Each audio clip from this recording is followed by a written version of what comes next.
sharing. Hi, everybody.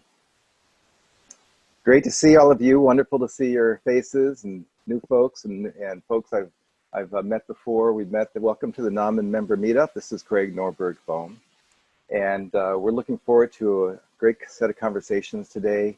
I'm going to introduce Carlos in a moment. He's one of our board members and has the wonderful international experience around a number of interests.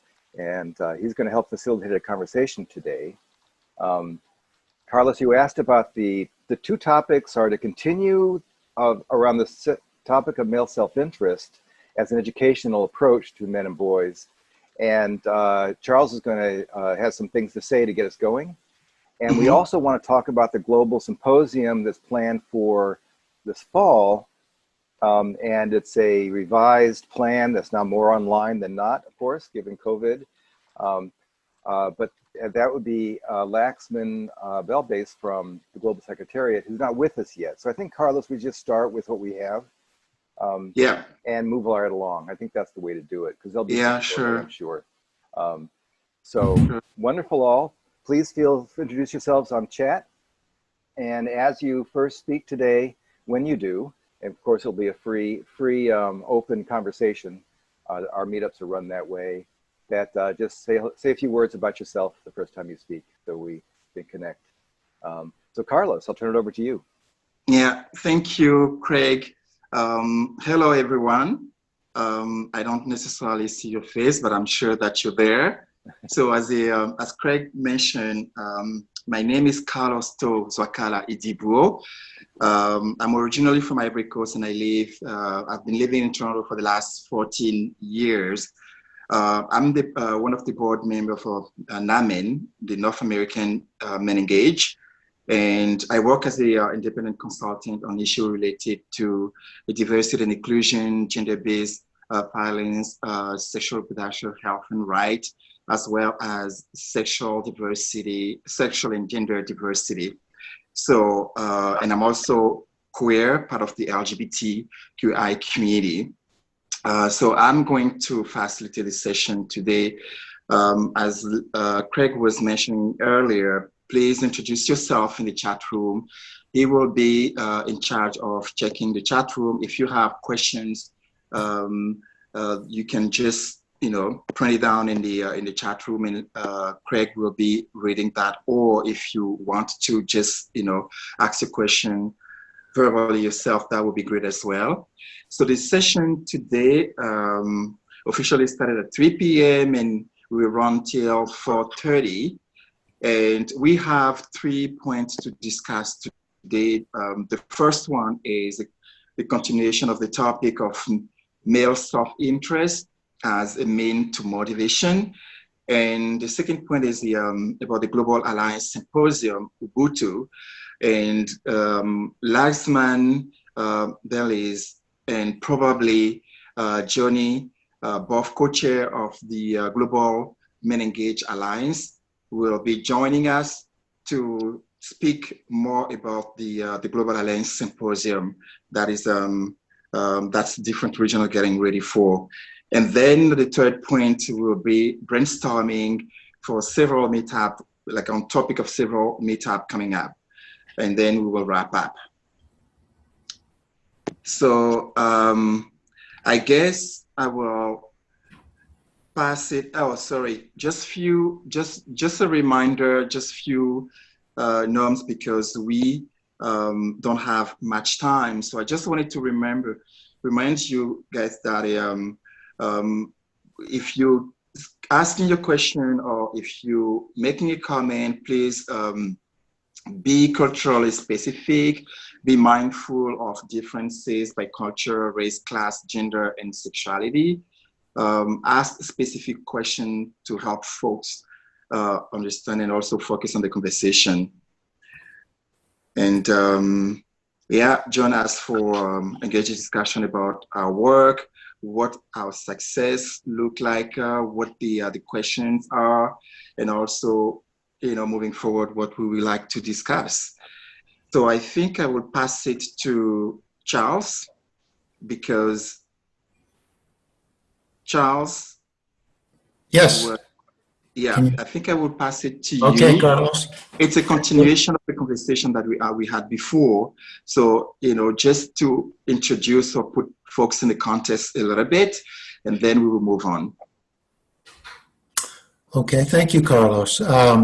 Yeah, I'm Charles Knight, and I raised an issue originally with Craig about in my thinking was framed around how do we create a progressive politics that involves men organizing to support goals in common with women and LGBTQ community and so forth around ending patriarchy and freeing ourselves from the gender binary. And part of that was the notion that there is self-interest in men joining in such a struggle. So that's what we started to talk about. I think it was at the very end of May, the last time we met. And Craig asked me to continue the discussion this time. And in response to that request, I decided I was going to try to dig into the literature, because a lot of what I was presenting and talking about the first time was based on my own personal experience, as well as my take on having done quite a lot of reading in my life and discussions and so forth. But I really wanted to see if there was some more literature that would go deeper into this. And I did some of that, but I was unable, and I'm going to say that I failed so far to identify literature that covers what I'm really most interested in, which is some kind of sense of how many men or how many boys growing into men, when they have suffered under the enforcement of gender conformity as adolescents and so forth, how many choose to stand against that gender binary conformity and make that something that they're take their hurt and their anger about the enforcement, which can sometimes be violent, otherwise times takes the form of shaming and so forth, take that energy that they have in themselves and want to translate that into a social movement to make changes in gender relations and stand for gender equality and so forth. So I have yet to identify that literature that tries to figure out, okay, so what portion of boys who go through this are either prepared as they leave adolescence or later on as they process things as adults to really join a movement. And I just wanted to bolster my own individual experience with that sort of data.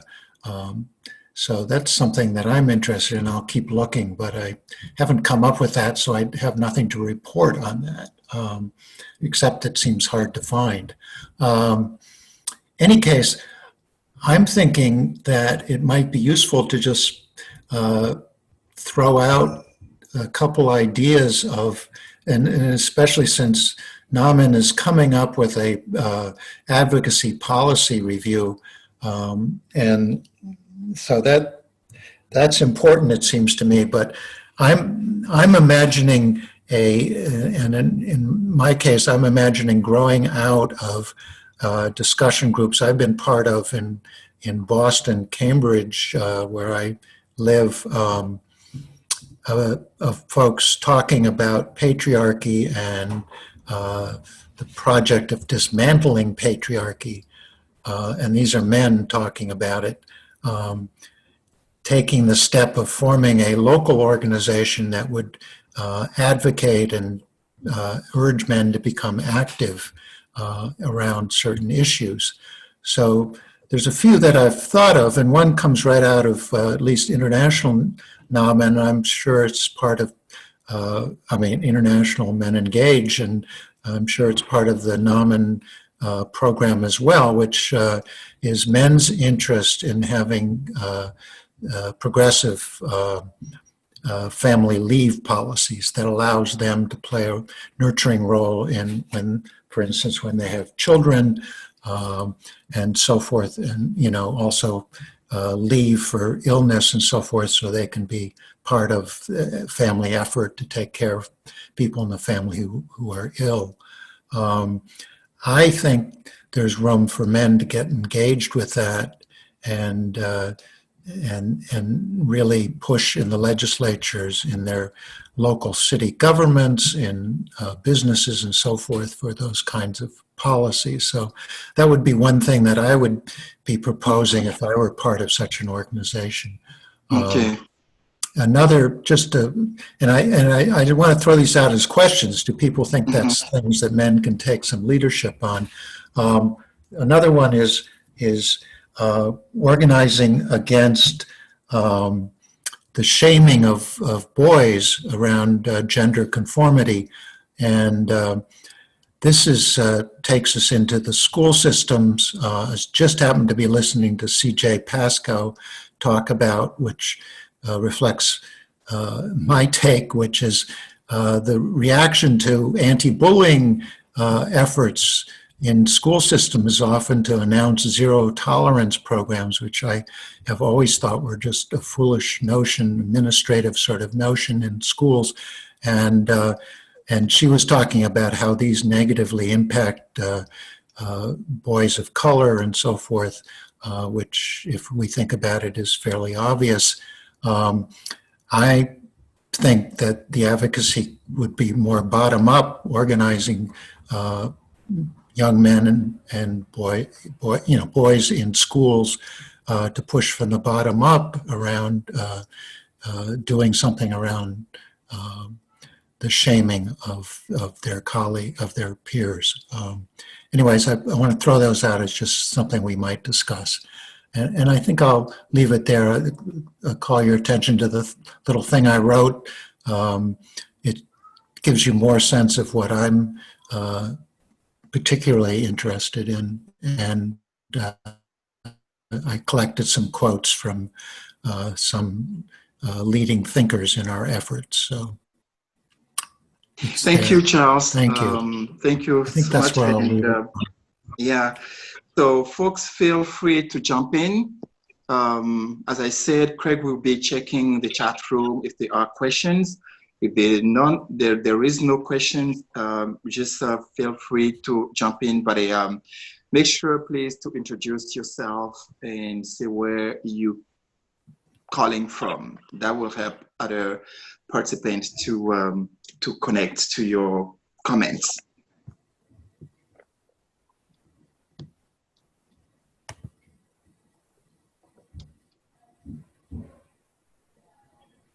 Can we repeat what the questions were in that in a more consolidated way?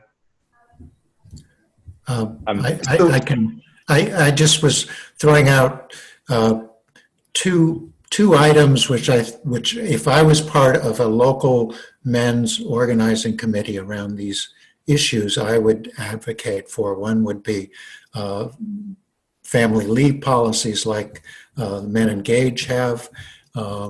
And which I don't see happening in my locality, men advocating for those. And also for getting involved in trying to affect efforts to end the shaming of boys, particularly with adults and peers in school.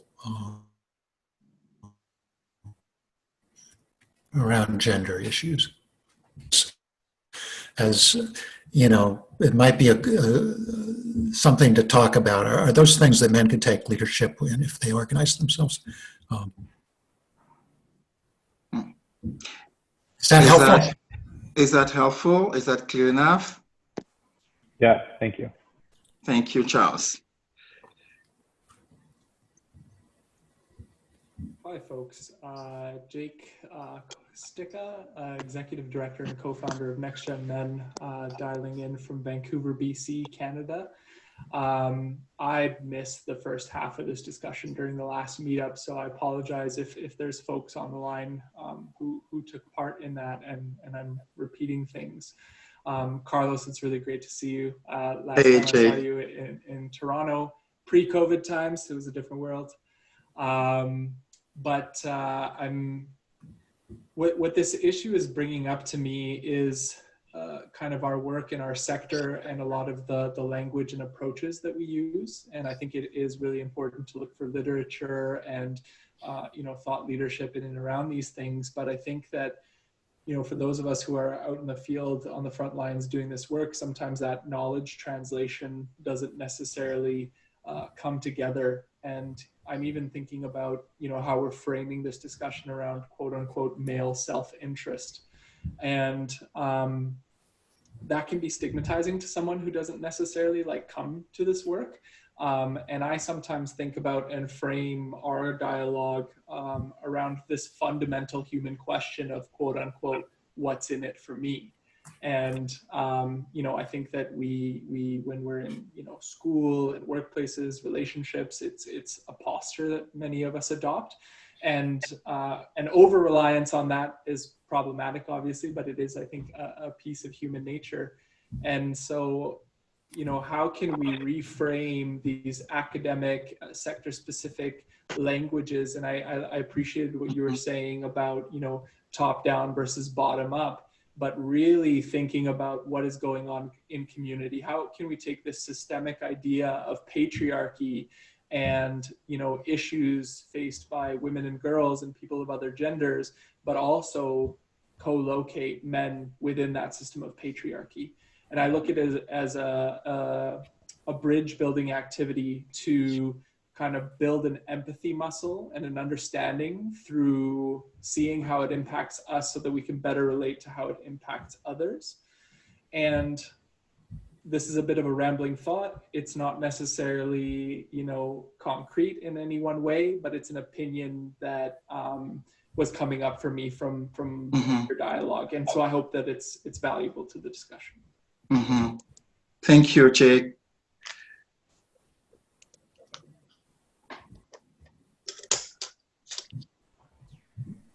I'd be curious, I kind of always bump on the self-interest approach.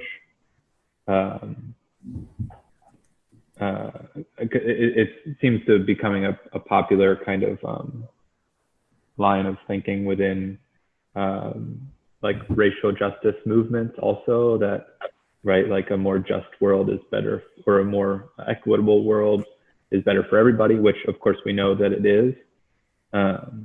But kind of to Jake's point, leaning on people's self-interest has potential to harm. And I think, in my opinion, which is just my opinion, is really what got us here. And so I'd be curious, Jake had kind of mentioned that it's a human nature, and I'm not sure that I know that it is. I think there's a lot of very community-focused countries around the world where what's in it for me is not the driving force as much as what's in it for my, how will it take care of my community?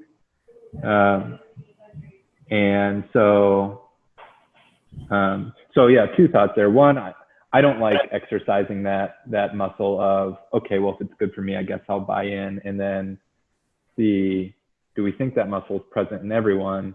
And what we actually need to do, identify how that gets strengthened badly, and then how do we kind of undo that in places where it exists.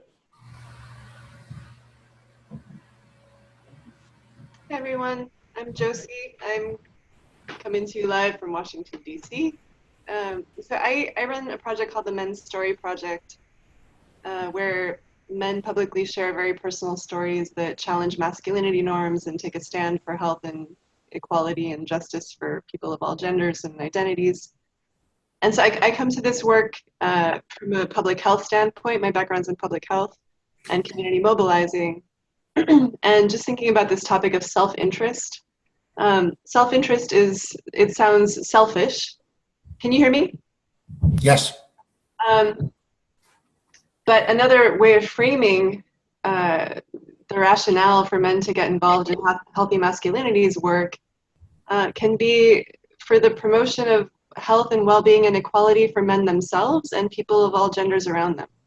And it isn't selfish to want to be well oneself, right? It's not selfish to want to be emotionally well and physically well and not be involved in violence and not be subjected to bullying or hazing or have to do that to others and do things that denigrate one's own humanity. And it's also great to promote those, equality and wellness and health for people around us. So just to reframe, I don't think that self-interest, a selfish self-interest needs to be promoted as necessarily as much as just helping people understand that promoting healthier ideas about masculinity and male personhood stands to benefit everyone, across a wide range of health and justice topics. And also, I think in this world of masculinities work, oftentimes the focus gets too narrow depending on the initiative. There's a risk of it being too narrow, so some initiatives might really focus on men's violence against women or HIV. Oftentimes those are the two core areas of focus, but I think that there's also an important place for broadening the conversation to help men and people of all genders understand that ideas about masculinity have implications for men's mental health, physical health, substance abuse, suicide, mass shootings, car accidents, hazing, bullying, like this wide range, homophobia, transphobia, so that people understand that there's this range of issues attached. And then also, of course, the oppression that men of color experience because they're viewed as dangerous, or et cetera. So I think that intersectional public health framing can be helpful for people to understand that doing this work is in their self-interest, but in a way that's really about their health and well-being and that of other people as well. Mm-hmm. Thank you, Josie. I have a question for you. If you had to rephrase the topic here, because we understand each other when we say self-interest, male, whatever it is. If you have to rephrase that, because we don't want to reinforce any unconscious bias, if we putting that kind of topic out there, to confuse people. So in few words, if you had to rephrase that to make it more understandable, what would you say? Okay, so what is the initial phrase that I'm helping to edit?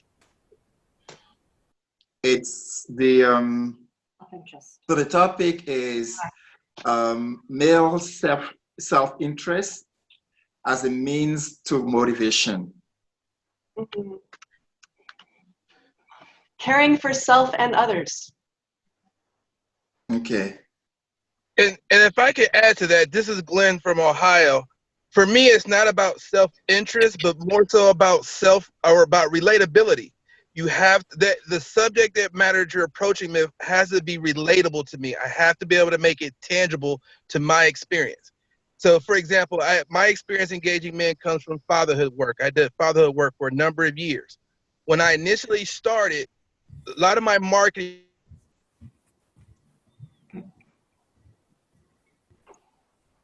Oh, Glenn, we're losing you.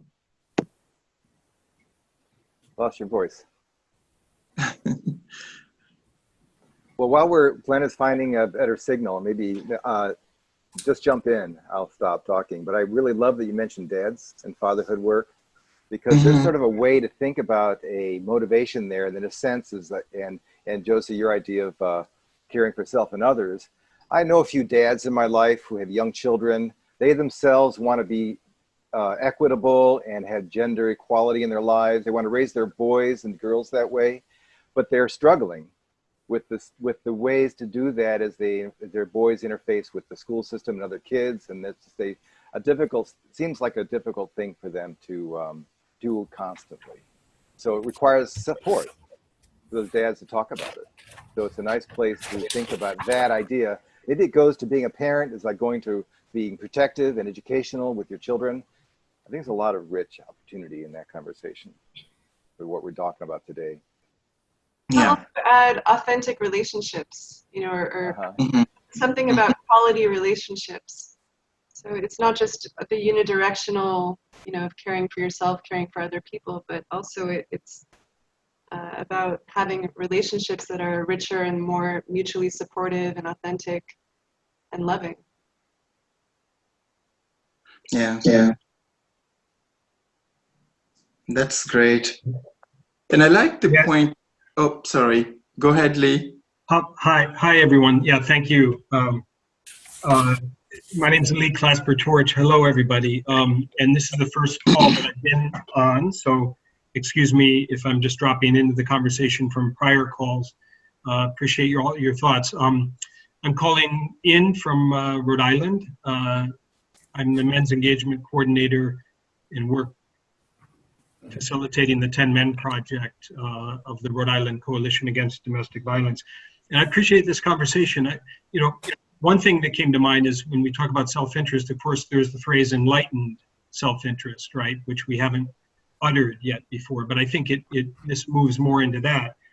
It's the empathy muscle that Jake had mentioned, I think, before this. So it strikes me that there is some power and some dynamism here to bring men to the point of sort of an enlightened or consciousness raising place from which then they act. You know, the other word that comes to mind for me, which seems like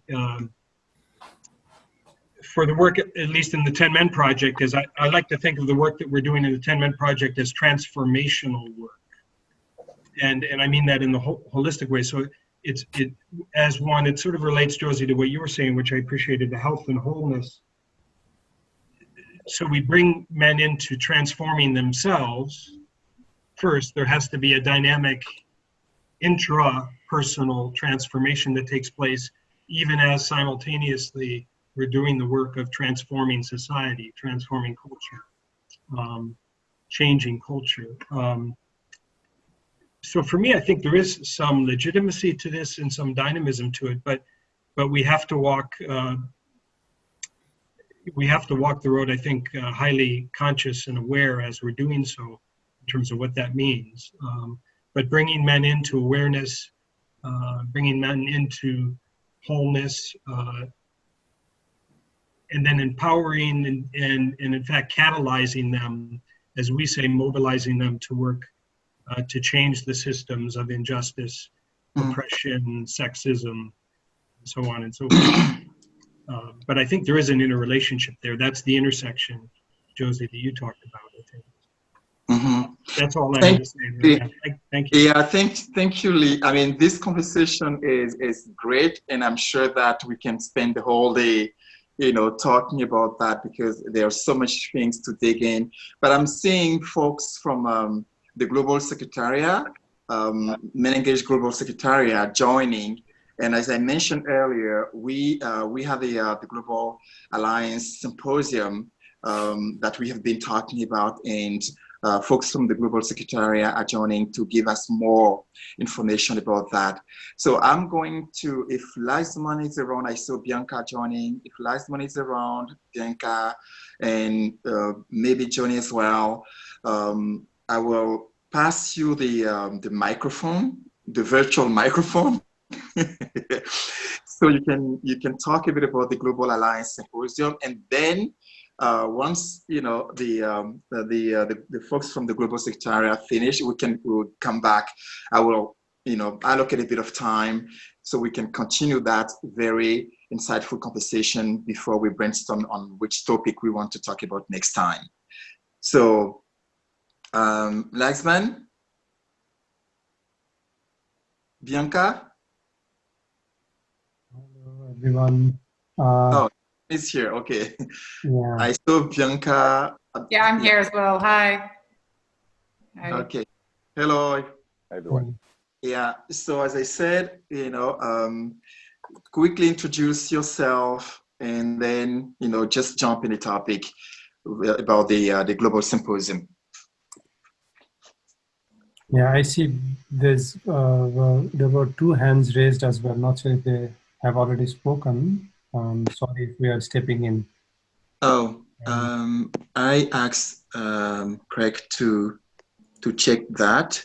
Since I don't really see it, I can only see the conversation, but I don't see when folks raise their hand. But Sure, we will come back. I can speak to that real quickly if we want to finish some thoughts. But I think Charles, you have your hand raised still on the. Did you want to say something? And I don't see the other one. I believe it's here, but I just don't see it. Earlier it was Annie, I think. Yeah, Annie, me. did you want? Yeah. Yeah. Go ahead and jump in. And just real quickly, basically, I think the self-interest thing, I was actually taken aback a bit by it. I think even though psychologically it is true, let's not deny it, but let's not appeal to people to come to the organization from a selfish point of view. You want to come, you want people to come with the better angels and with the better intentions, knowing that a lot of people probably do come out of self-interest. And however you frame that activity is the transformative part. The self-interest includes the well-being of yourself and your family and society as in public health perspective, etc. But it's better to be more inclusive in the tone and the language, which is so important.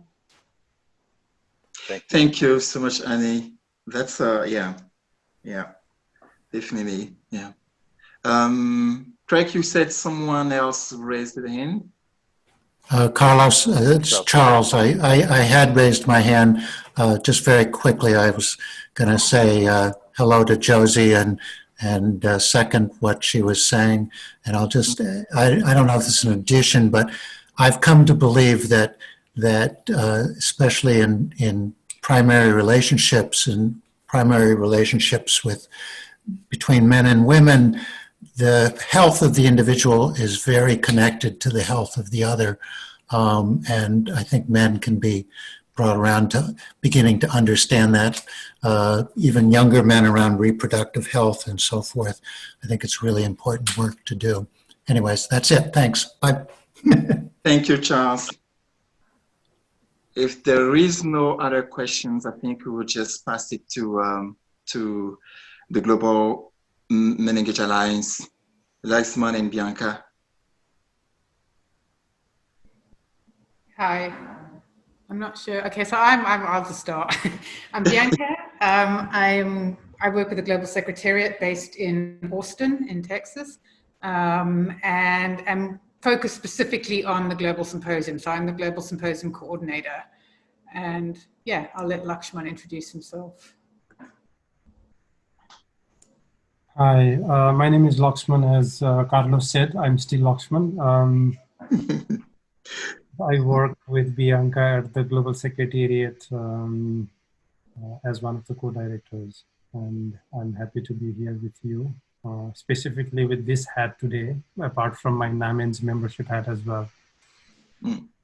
And I had anticipated to join the earlier conversation, but I was in another call, so couldn't. Sorry about that. So what we will do today is that we'll just give you a short information about the Global Symposium and the current thinking behind and how we are collectively mobilizing around the symposium, and then take a moment to reflect on then what does it mean for NAMEN, and if time allows, to think of being more practical in terms of what is it then we can do in the North American context around that, how NAMEN would like to engage with the whole symposium, organizing. Some of you are already part of different committees and have been supporting, but as I think that's more at the international level, but also think about what is it that we can do and take it as an opportunity to do the mobilization needed within the North America region that can further help strengthen NAMEN as a regional network. That's what we intend to do. So, and we wanted to use a presentation, Craig. Is there a way, if you can grant either me or Bianca ability to share the screen or do the presentation. And yeah, Bianca will take us through the presentation and we'll start from there. Sure. I'm just. You are. I mean, are you going to share the screen, Lakshman, or? No, Bianca, Craig made you a co-host. So. Okay, cool. So just give me a second then. Okay. No, okay, great. Oh, okay, I'll do that. Don't worry. I got it. Okay, there we go. Yay. So, so I don't want to take up too much time, but basically just to go sort of an overview of where we've been and where we're going with the symposium. So it's being organized by, as you know, the MenEngage Alliance. Co-organizers are Rwanda Men's Resource Center and ROMNet. So it really is focused in Africa. We were going to be holding the Global Symposium in Africa in November at the Kigali Conference Center with about 1,000 people. And of course, with the whole situation, that is no longer possible. So we have shifted it, but we're still very much keeping the focus on Africa and Rwanda and co-organizing it with our partners in Rwanda. A major focus, really, one of the, people keep asking us what are the outcomes of the symposium, and one of the outcomes, even though it's a process, is this idea of bottom-up mobilization. So we really are trying to make sure everything we're doing is not just coming from the Global Secretariat from the top, but being led by the members, by the board, et cetera, et cetera. And so there has been this ongoing process. Is kind of building onto those. So it's building onto the first symposium, the second symposium, and then a bunch of regional symposia that has happened in Africa, in Latin America, and in other countries and regions. And so you'll see in terms of that, it's not, it's been, since 2017, it's been in discussion and kind of looking at what have we achieved since the 2014 Delhi Declaration, what is outstanding, and is a symposium or a conference the best way to address those ideas? And over this time, it's been decided that yes, it would be. And so there's been many discussions at different levels around what the symposium should look like, where it should be. Initially, it was going to be in Beirut. And then because of the political situation there, it was decided that wasn't a good idea. We've had listening rounds with the regions, and then we had the final meeting in February, which we didn't know would be the final meeting, in Kigali, in Rwanda, and sort of took the strategy even further in terms of how we plan the event. So it really has been an ongoing discussion over multiple platforms and years. So this is currently what I realize it's a bit, gosh, it's got a lot there. Lakshman, you've added a few things.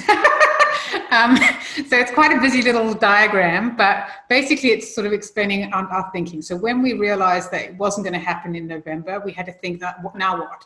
And there were a number of different scenarios proposed, and this is the one that we ended up deciding to move forward with.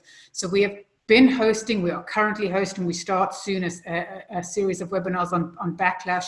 And so we're holding a different series of webinars that are sort of building the momentum and starting the discussion towards the symposium. And then, I guess a couple of weeks ago now, at the beginning of November, beginning of July, we held the town halls where we sort of opened it up to the members to ask their questions, what were they sure of, especially given the fact that so much has changed since we initially were speaking about the symposium. So it was an opportunity just to share with the members what we were doing and answer some of their questions. So that we've had. And now the next step is this sort of kickoff event that's happening in, I mean, it's a virtual event with a very small hub in Rwanda. So the hub in Rwanda will be for Rwanda local participants, and potentially, if all is okay and it's able to, then about 30 people from neighboring countries in Africa that will be joining them. And then that will be the sort of central hub of the symposium. So the opening ceremony, the starting plenary, all of those will be recorded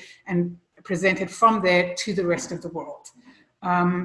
We're then also having the Members Engage Assembly, which was going to be part of the symposium initially. It will now be an online event.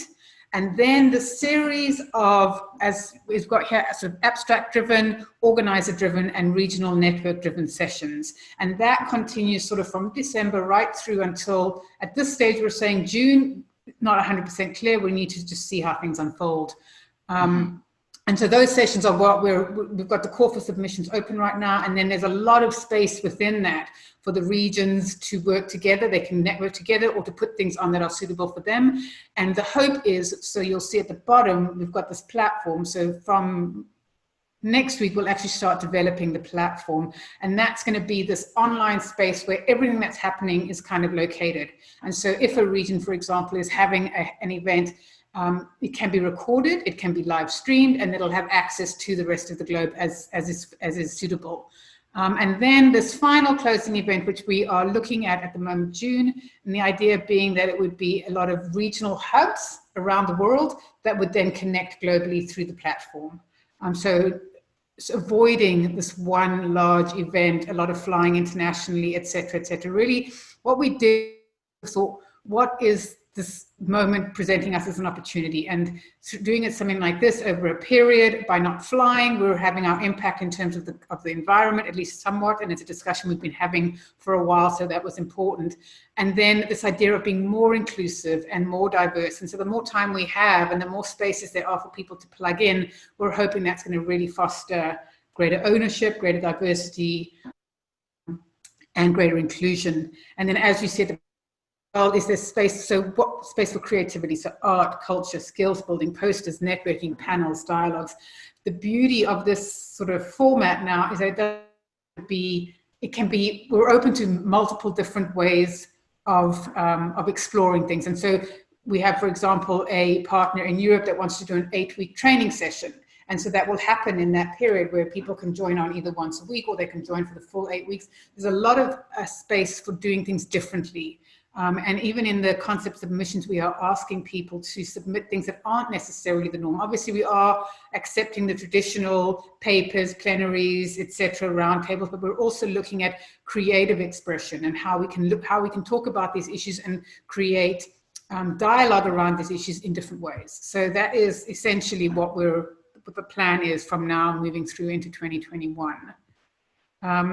So I talked a little bit about the platform. If anyone is interested, I can put these links in the chat box. But basically, we've gone with a company called Cvent and an event app called Quick Mobile. We chose this because we were really, one of the things that was, in fact, the most important thing to us was this idea of being able to be available in multiple languages. And Cvent and Quick Mobile were certainly the best able to provide that for us. So you'll see that if you look at Quick Mobile, the app, it may be a little bit dated, as we're saying, but in terms of its ability to provide multilingual access, it's the best one that we could find. So that is essentially was the final sort of decision maker for us. And so, yeah, we're using the company Cvent. They have done many, many, many events. So they are very well known, and we're looking forward to working with them in terms of, this is new for us, this whole sort of arena of what we're busy doing. And so we're really trying to see it as a learning experience, an explorative experience that we can share with the network, etc. And so Cvent is a really reputable company, and we're hoping to learn a lot as well in that. And so these are just pictures. As I mentioned a little bit earlier, we have these organizing values. Of course, the bottom up is probably the most important thing to us at this stage. But then as we have about 130 members that are part of the different committees that are actually organizing the symposium. And together we came up with these values of how we would work together to organize the symposium. And we did this in Kigali. And so transparency, accountability, collaboration, inclusion, and respect. And that's not only with each other, although that is super important, but then also how we talk about the symposium and how we share about the symposium to the broader community. So there's basically a set of committees that are organizing it. As I said, in total, there's about 135 members in all of these different committees from various regions in each group, having youth representation in each group. So really trying to, as I say, foster this bottom-up collaboration and inclusion and diversity as much as we can throughout the organizing processes. The theme is Ubuntu. I don't know if anyone is familiar with that term. It's a very African, very well known in Africa. It's translated basically to humanity towards others, or I am because we are. And so it speaks to this universal humanity, this universal connection that we all have. And so that's the overarching theme of the symposium. And we're currently working with a branding company right now on the tagline and how we present that, but that is the overarching theme of the symposium. And then the objectives are basically to make the men and masculinities work more effective, more impactful, and doing this through sort of learning, sharing, questioning, and knowledge strengthening. And then strengthening the global community so that it acts responsibly, purposefully, inclusively, and very much in solidarity with the partners across social justice movements. And then finally, and this is kind of, we've been talking a bit within the GS around our purpose, and this is in a way the purpose and the vision of the symposium in its entirety is to inspire, to develop, and to renew a common political agenda and strategy that meets the urgency of today's existing and emerging challenges. And that's come out really importantly is this idea of being more political. So if you read the concept note, et cetera, you'll see it talks a lot about how we've moved from the what to the how. And now we need to, how do we do this? How are we accountable? How do we approach intersectionality? How do we approach transformation, et cetera, et cetera, et cetera. Okay, I'm trying to move the slides and that's not working. Okay, so there's the conceptual framework. So these are over the 2 years of discussions. Essentially, it was distilled into what are the major areas that need to be discussed during this time. And so it came up with power, with transformation, accountability, intersectionality, and feminisms.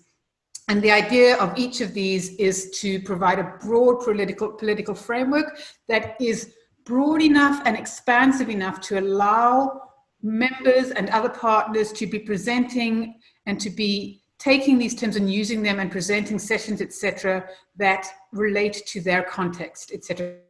Actually come up with specific tracks as maybe the norm, but rather try to be much broader what comes out of that and how we then fit that into this conceptual framework rather than the other way around. Okay, so the Ubuntu Symposium seeks to advance the Alliance's mission, political agenda, by affirming the need. Sorry, I've got so many things open in this thing that I can't actually see the slide.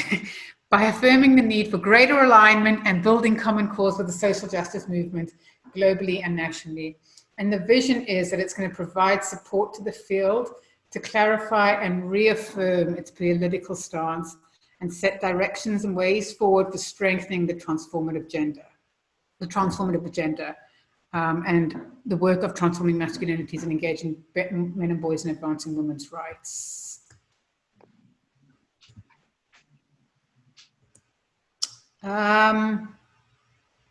So basically the idea is that we will spend time thinking about how do these cross-cutting themes, so intersectionality, transformation, feminisms, power, with, and accountability, what do these cross-cutting themes mean, sort of at a personal level, so it's like for my work and the work that I'm doing on masculinities and or with men and boys, and then how do they turn up in the context that I work in, so starting with ourselves, then moving broader. What lessons are we learning and how can we share these lessons with the broader community? And then where are our blind spots? Really an important part of this is also a critical look at what we're doing and what's working and what's not and how we can improve and how we can learn from each other about what's working and what's not working. The topics, there's many, many, many, many of them. If you go onto the concept submission form, you'll see all of these. It really is quite broad. And as I said, that was an intentional plan in the sense of trying to fit the program with the moment. And what COVID has kind of really done is shown how everything is linked. I mean, it's always been true, but it's more clear now. And so we've really opened this up to a number of topics. And even we were sort of suggested by our advisory committee, even to topics that we aren't experts on, that we don't know, but that are topical right now. People are talking about building back bolder and better and all of these things. And like, how do we do that? And to hold a symposium that doesn't address some of these things that are happening right now doesn't make sense. So it's, as I say, quite broad, and you can go through these online. We can share the links with you. And then the idea is that it's not just, so as I said, we're exploring and we're learning. And so the idea is that it has a combination of this more research, theory, analysis, as well as the practical grassroots experiences, and then this idea of having the formal and the informal conversations. And so that basically we are feeling inspired and also challenged to what we need to be doing. Mm-hmm. Okay, so the call for submissions is open. There are the links. We can share those in the chat box as well. The submissions are open right now until the 15th. I would encourage you all to take a look at that. As I say, we're open to broad formats, broad ideas, and we're really looking for diversity and different things to happen, creativity, etc. So it'd be great if people could take a look at that. If you have networks that you think should be seeing this, should be submitting something that they're doing, please feel free to share this information with whoever feels relevant. And we'll share the link to just the website page, and then once you're on that website page, you'll find all of this, and you can share it with whomever feels right. And so the question becomes now sort of how can we work together to reach the purpose of the symposium, which is to inspire, develop, and renew a common political agenda and strategy to meet the urgency of today's existing and emerging challenges. And I think that is the end. That's the question to you. So yeah, that's kind of the end. If you have any questions or thoughts, if we have time, I think we do, unless Lakshman, you wanted to add anything first. No, probably it makes sense to see if there are any questions, and then I can add more information. I think that would be the best way. Cool. So yeah, either you can just unmute yourself or raise your hand. Mm-hmm. Go ahead, Annie. I have a comment.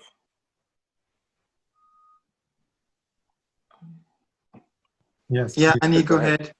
Okay, so it's very interesting. Just sort of a feedback for those of you who do not know me, which is most of you except for Laxman. I run Muslims for Progressive Values based here in Los Angeles, and I also am founder of Alliance of Inclusive Muslims, which is an umbrella organization made of like-minded progressive Muslims. And we speak a lot from the perspective of faith on gender issues. And so we have this initiative called Imams She. And one of the things that AIM is looking at doing is actually including the arts. And it's interesting that you're also including that as part of a form of expression in advancing your agenda. What we've done is, and I know you've had a series of, you already have the subcommittees already established, so it means that you're way advanced in your planning. But the way I'm just throwing it out, just to share with you what we've done is that we're launching 3 different activities, and they're 3 different tracks. One is very theologically based, one is Imams for Human Rights, and the third one is arts, music, and literature, and how do we bring the first 2 initiatives and have that expressed in an artistic form. And so, but what we're doing is that, because not everybody who's doing arts is really interested in the first 2, right? They're not interested in theology. They're not interested in imams and the religious authorities. They're just interested in their artistic form. So you might want to consider also, and if you, I don't know because I'm jumping into this in the middle, but you might consider having just a conversation, global conversation, which is what we're having, with just those interested in the arts and that particular expression, how they feel that they can incorporate and how they can collaborate multidisciplinary, because that in itself is multidisciplinary, to advance your agenda, your themes, and your visions. I love that. Ani, it's nice to learn about your work, and I would love to connect with you. And maybe I'll just say really quickly, I actually worked with UN Women in Gaza and the West Bank in 2018. Men in those 2 areas, helping them to craft their own gender transformative personal stories to share publicly. And we also worked with some artists in the region who were opinion leaders. And so and also a judge who is a member of the Sharia court in Gaza. So it was a very interesting experience, and I'd love to talk with you more. Yeah, love to. But I was simply going to ask, because I just got excited about hearing the presentation. Is there a limit to the number of submissions that we can make, you know, or is the sky the limit in terms of that? I would say there's no limit. Obviously, it's going to go through a review process. And so some of them may be selected and others may not. But there's no, in terms of submitting them. Okay, for different parts of the conference. Yeah, exactly. Yeah. But just your question was related to like the number of submissions from the same organization? Yeah, for example, for a skills building workshop and then a film screening and then a research presentation, for example, like different types of things. Yeah, I would say, I mean, Lakshman, you can correct me perhaps, but I would say yes, please do. And as I say, you know, we'll go through the review process. We will have reviewers reviewing everything, but to have all those submissions in is great. Yeah. Yeah, no, definitely we are open to receiving as many submissions that you feel can do, but also based on the principles of inclusivity, we would, you know, the review process may decide should all three of yours will be selected on how to best, you know, put them in the part of the plan.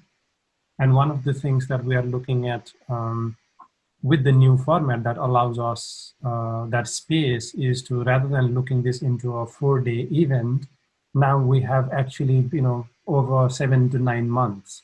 So we would like to receive as much submissions as possible. So feel free to do that. And Annie, I love your idea on having conversation on only those who are interested on art. So there is an interest to have those spaces. So our colleagues in Latin America will be doing that. They will be most on performance-based sessions that they will be suggesting. So something you would like to then, you know, let's have a conversation on whether how you would like to be involved in that since you are already doing it, because the symposium is just not MenEngage Global Secretariat going to be organizing. It's together with the broad membership, which you all are part of.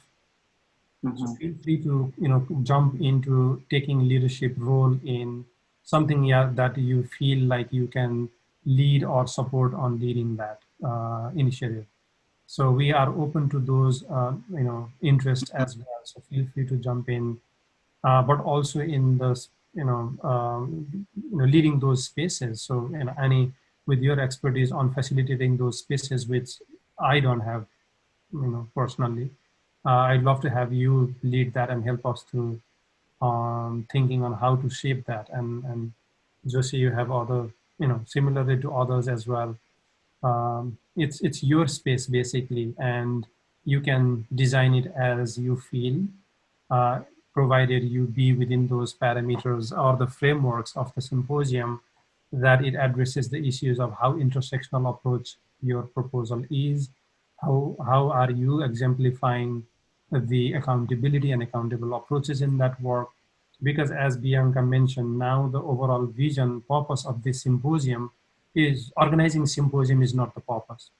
We are creating this space, bringing colleagues together with the purpose of strengthening this community of practice that we have that can influence the larger field of engaging boys and men at large, but internally as MenEngage Alliance position our work in a bit more political way so that it contributes to some of the elements those you were sharing when from the earlier conversation. So how does it bring into the structural transformation while we look at what is it for men, but then how does it get connected with people around me, with the structure I'm part of, so that there is an interconnection between all these elements and strengthen the field of work with boys and men just not becomes a celebrating thing, but a genuinely meaningful intervention on dismantling patriarchy and working for gender equality. So, yeah.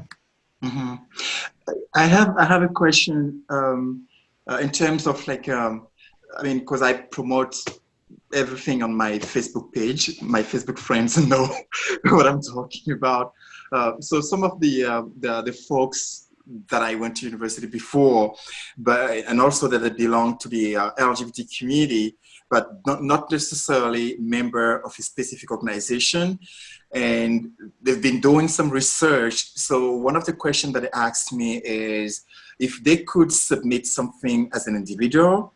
For instance, you know, I know that's a queer woman who does a great work around the gender non-conforming, you know, spectrum, and it's great. So she was asking me like, oh, I mean, I saw something that you posted on the Global MenEngage Symposium. Can I submit something as a person? Because she's not part of a specific organization. Is that possible? Absolutely, we encourage that. Really, when I say we're trying to get, we would love to hear from voices that are not always heard as well. So it would be wonderful to have individuals, if they have something they want to share, to submit, for sure. Okay, thank you. Yes.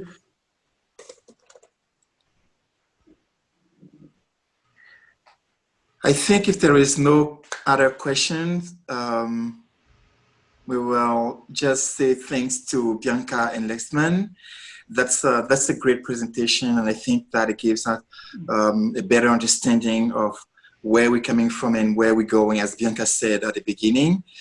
So if you have questions popping in your mind, feel free to email them, and they will be happy to answer to your question or to take your comments.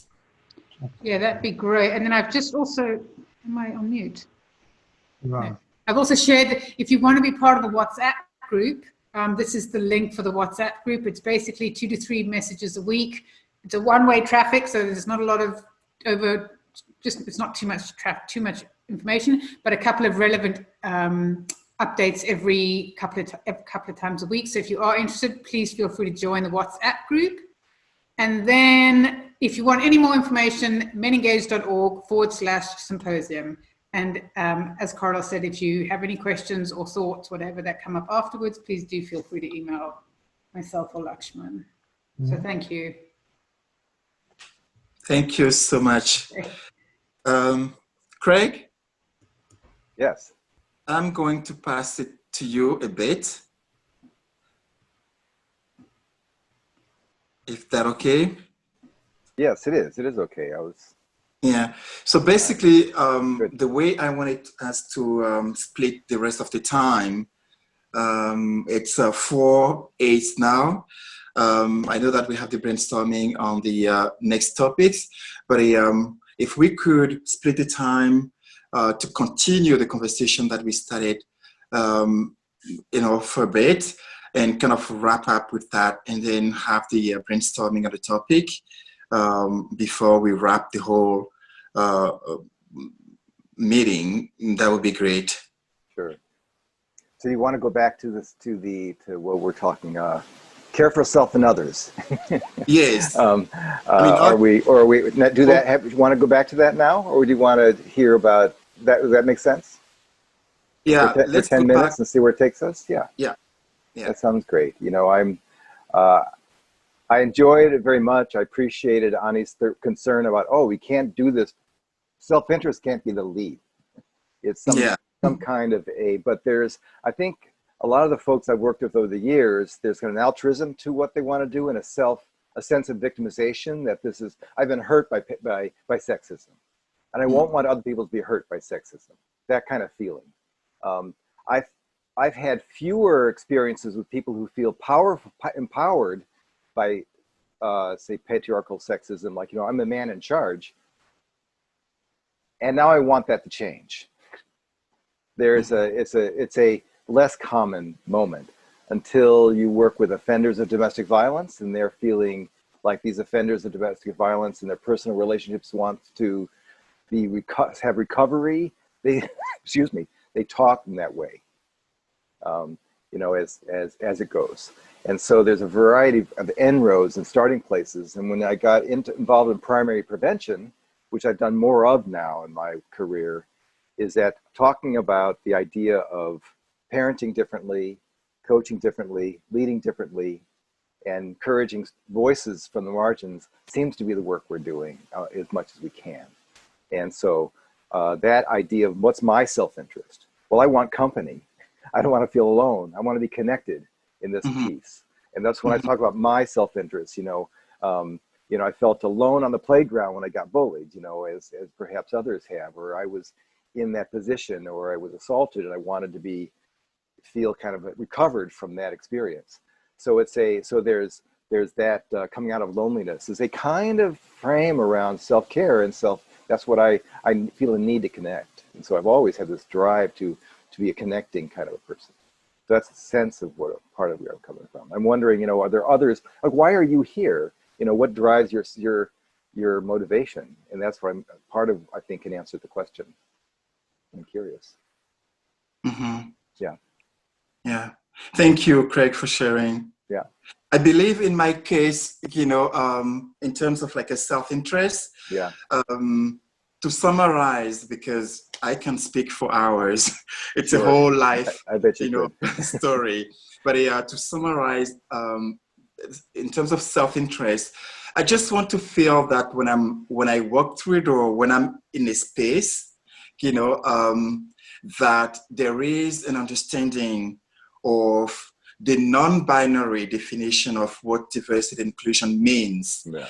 So because I'm doing a lot of work around diversity and inclusion, so I came with this expression that I threw once on people's face, calling it diversity and inclusion norms. So diversity and inclusion, meaning diversity and inclusion norms mean diversity and inclusion have to be the norms. We shouldn't struggle, you know, anymore with constantly asking ourselves if the space where we are is diverse and more inclusive.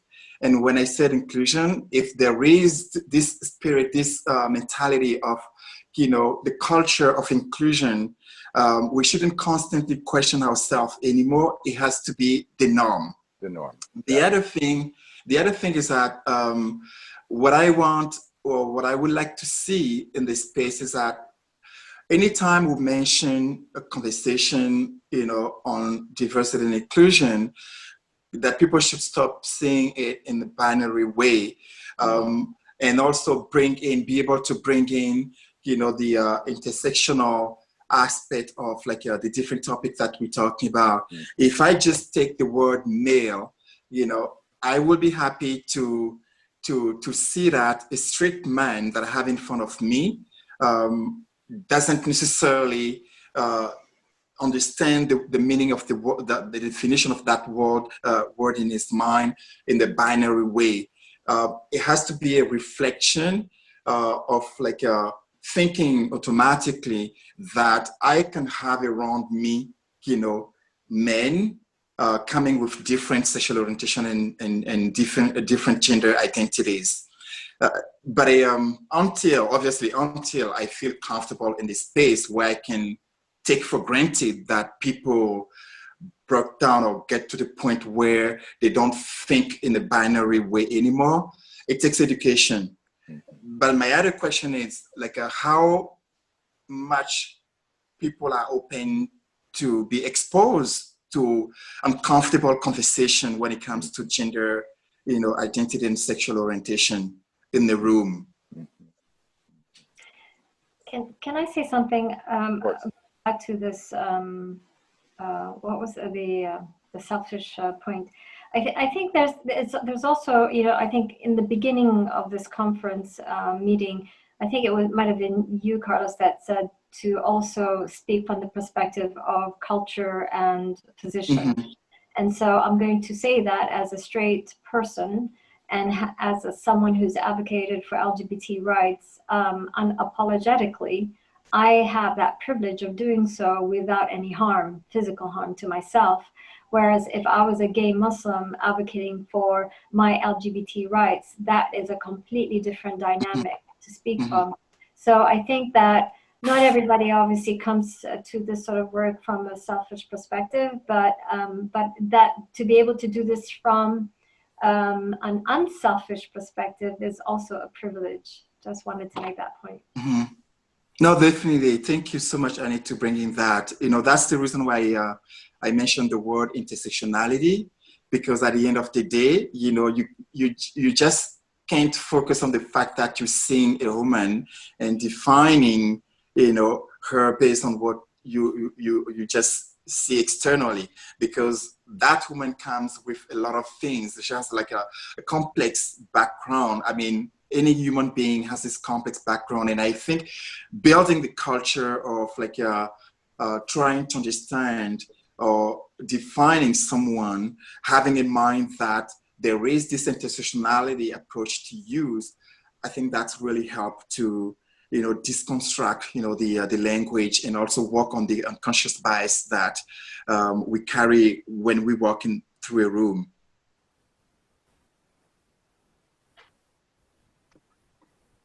Hey, Josie, jump in. A very interesting discussion, and I'll just want to share another piece that I've been thinking about.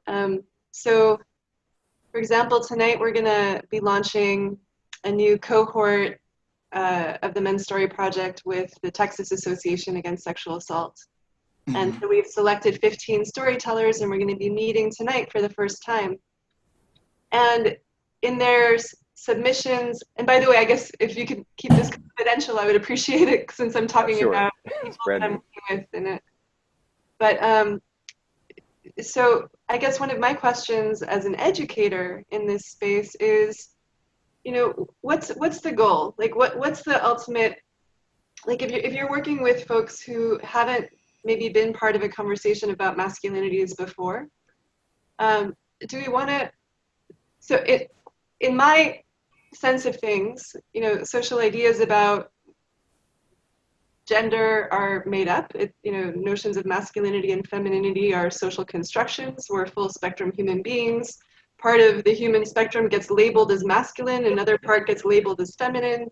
Men get instructed that they're supposed to, you know, chop off every aspect of themselves that would be categorized and labeled as feminine, and various consequences unfold, et cetera, et cetera.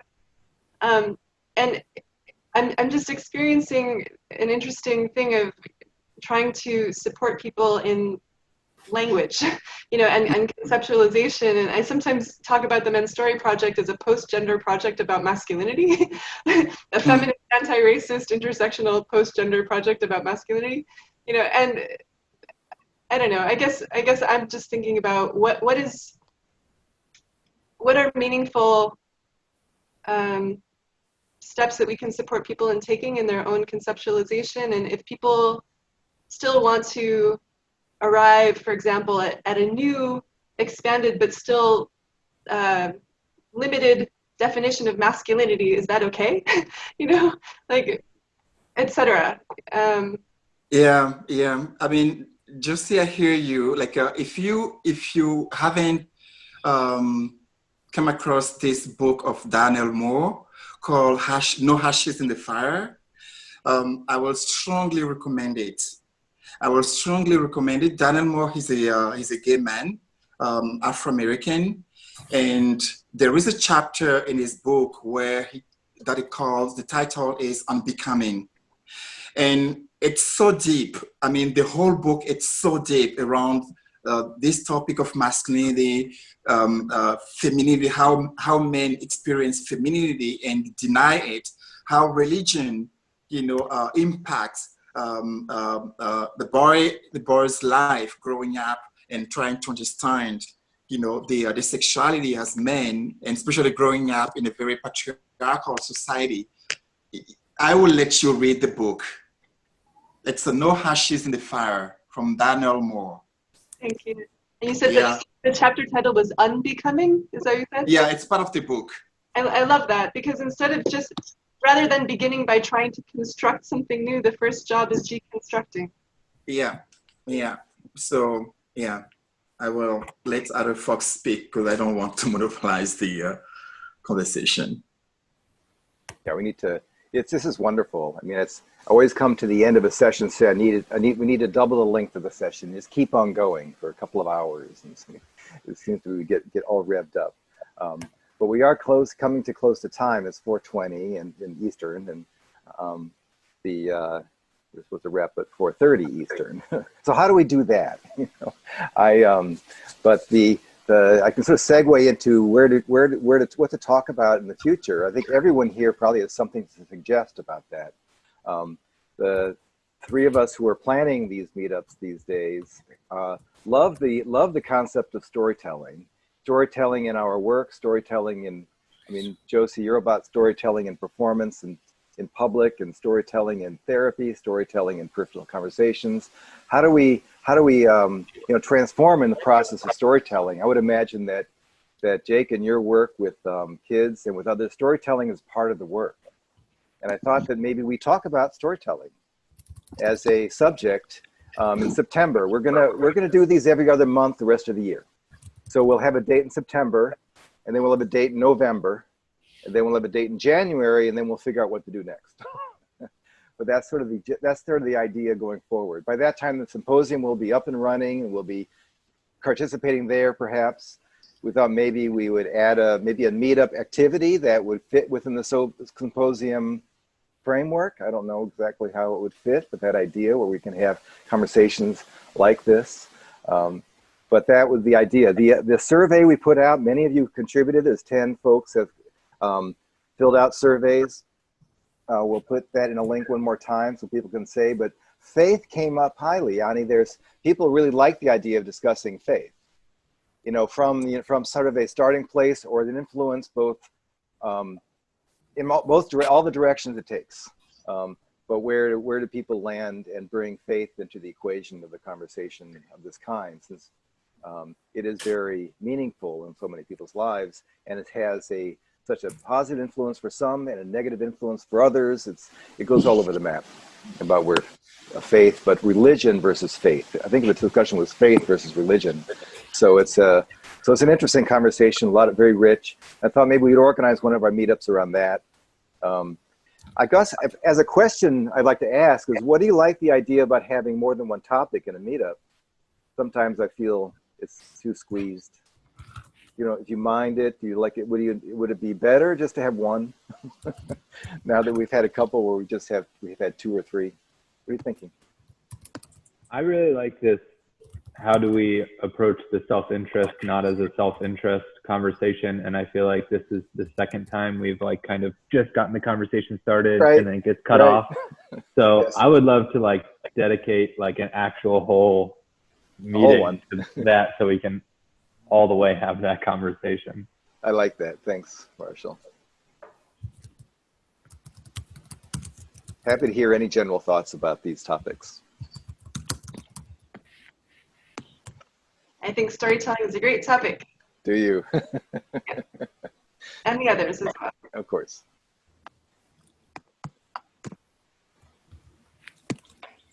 Good.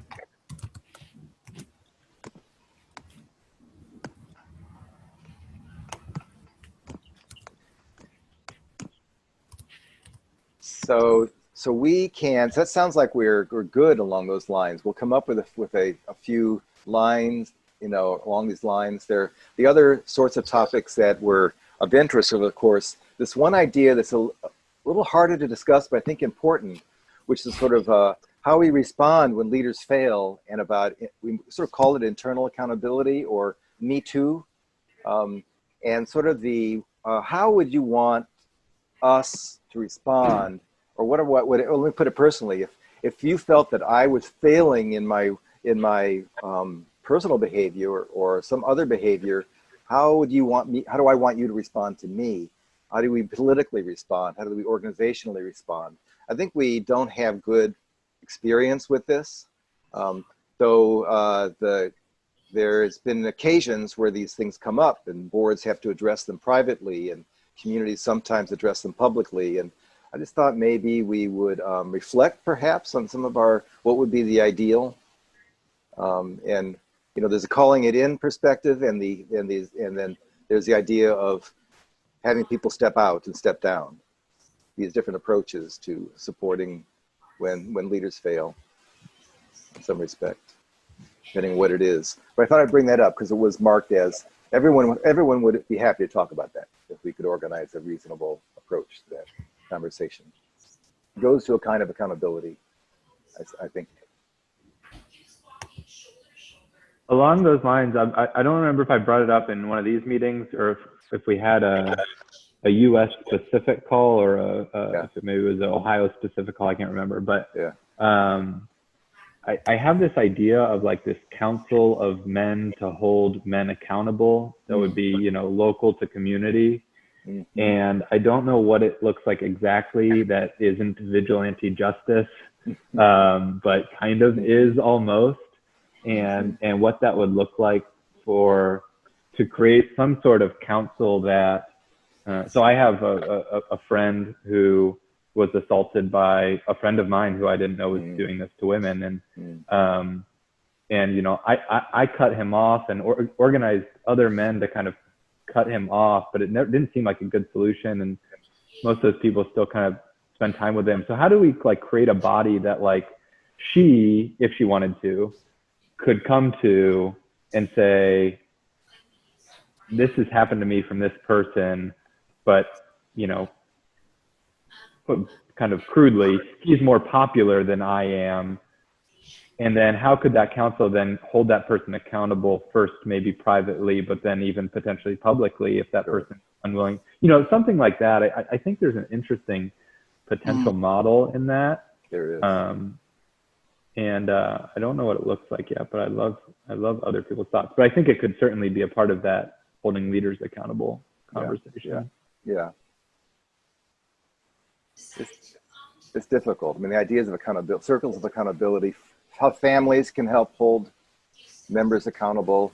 You know, it's just you know, do you lead with love? Do you lead with clear boundaries? Lead with safety? They're all part of it, you know. I'm sure Lee, Sincere, and the Domestic Violence Coalition and others here have done this work around interventions. You think about these things. What do you do? And so, curious. So that's Yeah, I'll just say quickly, if I may. Yeah.